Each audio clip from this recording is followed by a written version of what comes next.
رسالة تحفيزية لجيل 90. بالزربه وبدون اي سابق انذار لقيت راسي كنطلع 30 عام.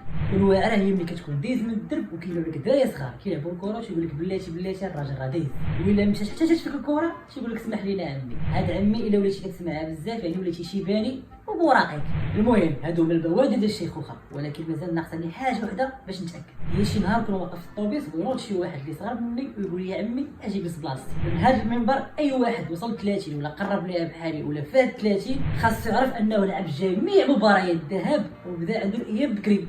الالي تفاليدا وبقى لينا الروتوره جيل 90 اصقع جيل في التاريخ البشريه. شكرا لاي واحد كمل الفيديو حتى للاخر، خصوصا الناس ديال اليوتيوب. الا وصلتوا حتى هنا بغيت نقول لكم راه مازال ما كملتش الشروط ديال اليوتيوب. خصني 1000 ابوني ويلا عندي 400 ابوني، وخصني 4000 ساعه ويلا عندي تقريبا 300 ساعه.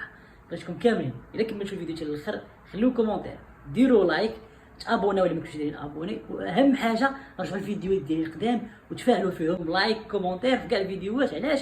باش السوايع يطلعوا والتفاعل يطلع ونكمل الشروط ان شاء الله ونعول عليكم، خصوصا نتوما يا اصحاب جيل 90.